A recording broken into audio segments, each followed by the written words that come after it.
पंजाब की सरजमी पर 18वीं सदी के एक खूबसूरत मगर मुश्किल दौर में बुल्हे शाह अपनी सादा मगर दिल को छू लेने वाली शायरी के जरिए लोगों के दिल जीत रहे थे। वो न सिर्फ एक अजीम सूफी शायर थे बल्कि एक ऐसे इंसान भी थे जो दिल की गहराइयों से इंसानियत से मोहब्बत करते थे। उनके कलाम में इश्क हकीकी की खुशबू और इंसान दोस्ती का पैगाम होता था। एक दिन बहार की नरम धूप में बुल्हे शाह करीबी बस्ती के बाजार से गुजर रहे थे। बाजार में रंग बिरंगी चादरों, मिट्टी के बर्तनों और फलों की खुशबू बिखरी हुई थी। गली के एक कोने में एक फूल बेचने वाली बैठी थी। उसके सामने टोकरी में मुरझाए हुए फूल थे जिनकी खुशबू तकरीबन खत्म हो चुकी थी। फूल बेचने वाली एक गरीब औरत थी जो दिन भर धूप में बैठकर चंद सिक्के कमाती थी, मगर आज उसका नसीब कुछ खराब था।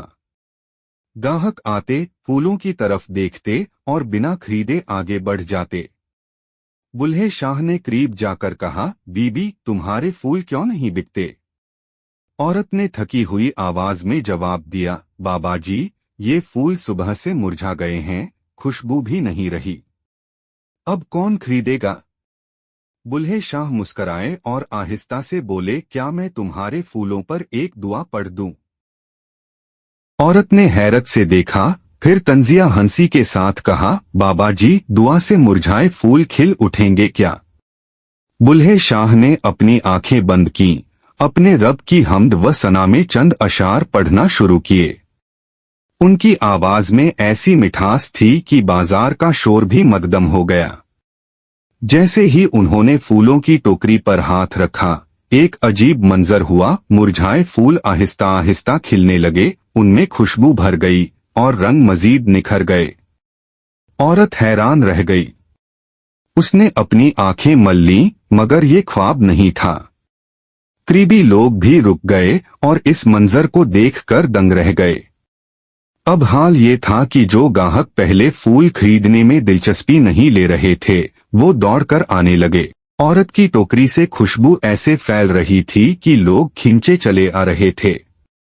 चंद ही घंटों में उसकी पूरी टोकरी खाली हो गई और उसके पास इतने सिक्के जमा हो गए जितने वो हफ्तों में भी न कमाती। औरत ने रोते हुए बुल्हे शाह के कदम पकड़ लिए और कहा, बाबा जी, आपने मेरी जिंदगी बदल दी। ये कैसे मुमकिन हुआ? बुल्हे शाह ने नरमी से कहा, बीबी, ये न मेरे हाथ का कमाल है, न मेरे अल्फाज का। ये मोहब्बत का कमाल है। जब दिल में इखलास हो और किसी की मदद के लिए दुआ की जाए, तो रब उस दुआ में तासीर डाल देता है। उस दिन के बाद औरत ने सिर्फ फूल बेचना ही नहीं, बल्कि हर गाहक को मुस्कुराहट और मोहब्बत के साथ मिलना शुरू किया। उसने सीखा कि खुशबू सिर्फ फूलों में नहीं, दिल के रवैयों में भी होती है। मोहब्बत और इखलास से निकली हुई बात या दुआ दिलों और जिंदगियों को बदल सकती है।